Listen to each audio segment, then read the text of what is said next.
Greetings, friends, and welcome. I'm so excited. Chess.com released their Christmas bots, and I have literally been counting down the days. So I am super pumped, and I'm going to go through all of them.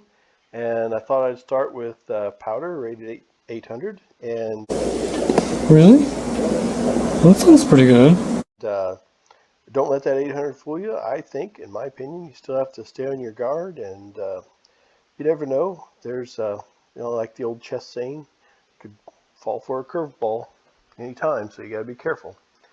All right, I think that's an old chess saying. So, so I got a little sloppy with this game, and I played at a 74%, and my opponent Powder played at a 59%, and the game ended. I played the black pieces, ended after 30 moves into this position. And let's go through it, and one reason why you should always analyze your games. I didn't realize how sloppy I got with some of my moves. I mean, I won the game, but the idea is you want to improve, and I missed some opportunities. I didn't see it till I analyzed the game. So always analyze your games. So we're going to go through some basics. If you're maybe struggling with this bot or something, maybe this will be some good fundamentals. And so let's get to it. I started with the D5 opening, and with these bots, I love playing these bots. You can always try new things, and that's what I wanted to do here. And so followed it up with C5.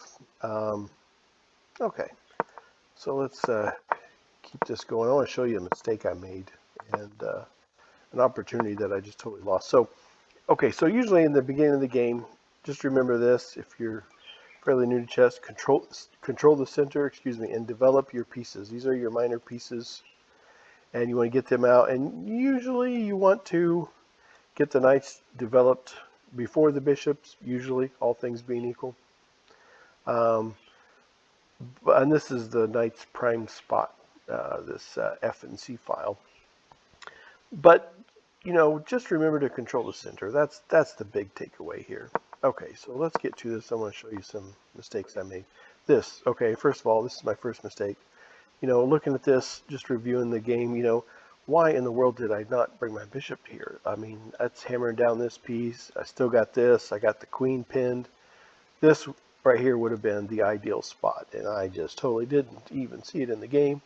I guess my excuse is I'm too excited about the Christmas spots coming back, but no. Okay, so there again, I totally overlooked it once again. Look at that. And so I made a mistake there. But this is what I missed in the game, and I'm so disappointed with myself. I totally should have brought the knight here, because here's what I could have gone for. If the knight's here, I own this square and this square, because my knight's sitting there. Okay. So then I bring the queen up here, and that's it. It's over. It's mate.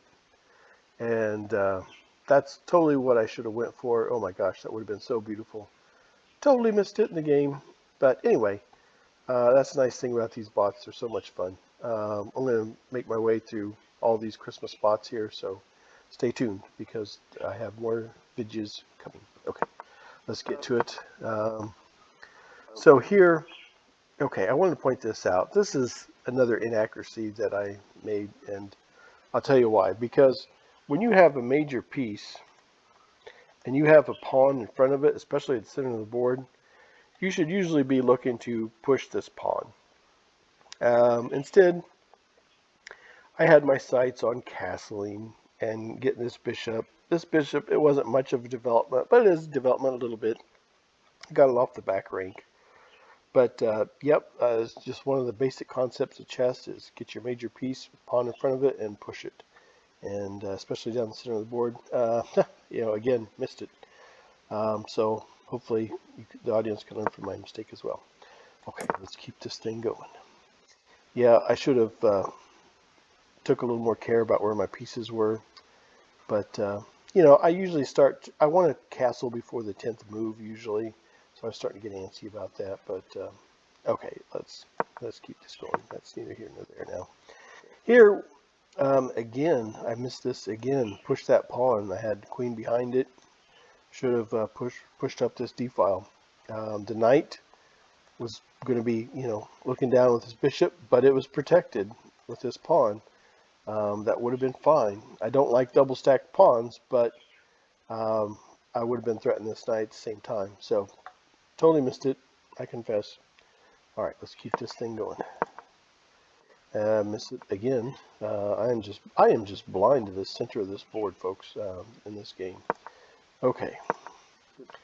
So finally I start to figure it out, but, here we go. Huzzah, look at that. I finally did it. All right.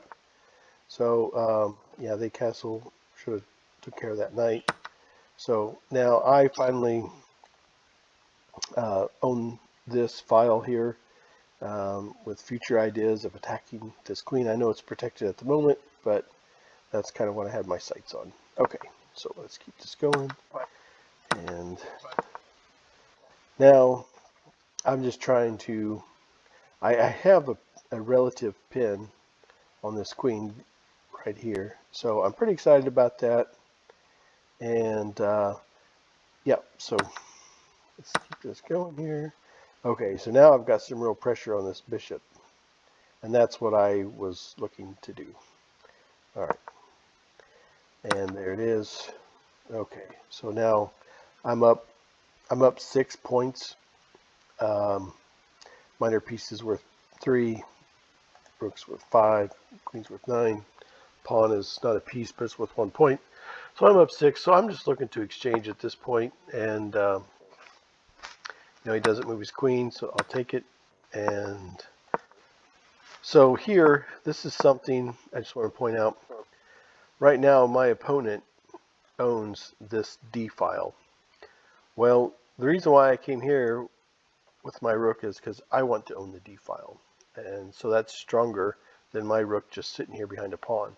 So it's these little things like this. This is what makes the difference, especially if you're evenly matched. Just looking for these little differences, like pushing a pawn when you have a major piece behind it, beneath it.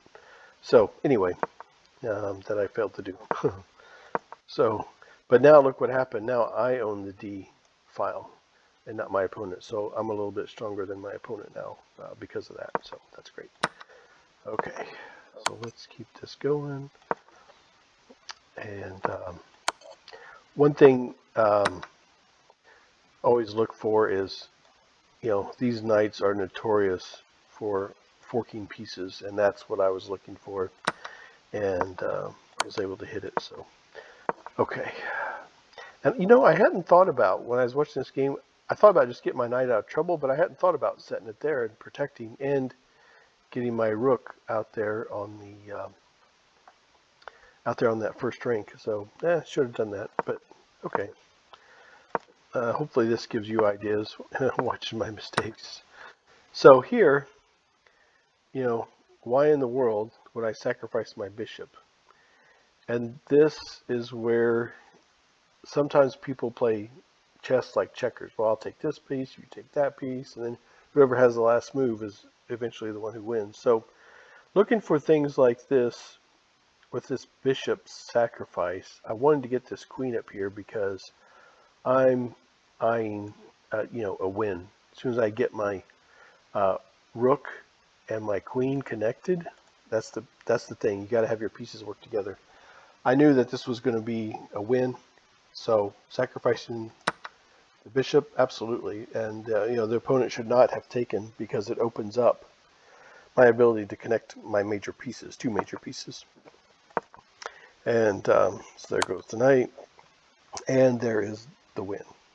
So the biggest takeaway: control the center, develop your pieces early. Your knights first is usually preferred. Get your pieces work together. That's what won the game. Even at a bishop sacrifice, what won the game is getting the pieces together. And thank you so much for watching. And I will be going through all the Christmas spots. And I got several other videos out there where I go through some of the other chess.com bots. Thank you so much for watching.